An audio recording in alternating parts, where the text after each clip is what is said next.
Hello, my name is Jason, and this is Monty. And today we're doing another song inspection, and we're going to be reviewing the song "I'm Sending the Fire" by Eddie James. And I'm going to start off, and this is contemporary gospel is the main genre, but it does have some R&B influences. The melody is piano, drums, electric guitar that guide the listener through the lyrics to the end, and a synth brass comes in at the bridge. Now you can talk about the voice because I have a very solid thought. Just to be clear on the melody, I said synth brass right here. I don't know if that was actual synth brass. It sounded most like synth brass, but when I thought about it a little while, that might have been a regular brass. Remember, you're speaking to people who may not know what synth brass is, so sort of clarify what that is. It's basically, they took brass noises, such as a brass band, which has trumpets, French horn, trombone, tuba, bass, and they take that, they basically distorted it to the point where it sounded very, it's basically what's used in almost all hip-hop music. Wow, that's interesting. So what do you think about Eddie James's voice? Eddie James himself, his voice, alright, a lot of people like his voice the way it shapes, and I love the shape of his voice. Oh, yeah.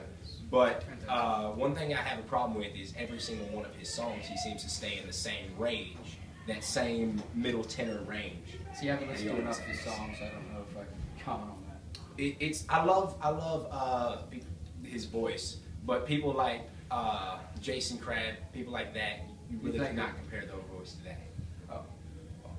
My thoughts on the voice, I think he's a fantastic singer. He goes from this sort of spoken word, sing-song type to this full bravado in just in a second. That's like, and that really is like a lost and a dying art in today's music world. So I commend him for that.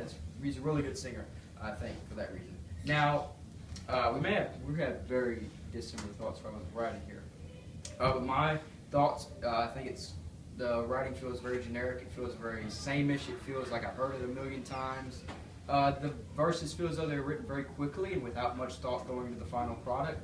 And the complexity of the story of Elijah and the false prophets is almost completely gone in this story, or in this song. And I think this song really misses the beat on what that story is really about. So I think the writing is really where this song falls short. But I think the melody and the voice are just enough to really help keep some of the message there. I really have to disagree with you. I am almost exact opposite with you here. I thought so. Speaking of the melody, I think that the melody was not had no thought put into it. Really? Wow. It's very simple chord bass melody.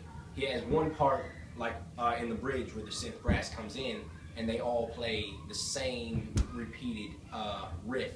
Oh yeah. On the guitar, the bass. It's not complex, but it's not like, and it's not all of that stupidly simple either. For the writing, I really liked what he did here. It's a perfect example of free verse poetry with music behind it. Now, if the music was better, I would much more appreciate it. The entire time I was listening to it, I thought to myself, he could have added something right here. Yeah. He could have played that riff he plays at the end right here, and it would have sounded a little bit better. Of course, that is my humble opinion. And a few standout lyrics. Do you have any standout lyrics before I give mine? I don't. I really like the second verse, though. Okay, but let me just say this. 3 verses, 7-minute song, those things do not compute. Now, themes and meaning, God's power, faith, and understanding the truth that is found in God's Word. This song is about God's power being shown in our lives when we face adversity in our spiritual and personal lives. Do you agree with that? Yeah, I think one of his main points, though, during the song is he talks very highly, he compares the story to our modern day idols in a very basic sense. He compares the stories to us idolizing certain items in the world. Now, I do have a lot to say there, but I know that we're running short on time, so I won't go into it. But a rating for you, just say it. I'd say a 5.2. We're pretty close. Mine is a 4.6 out of 10 total stars.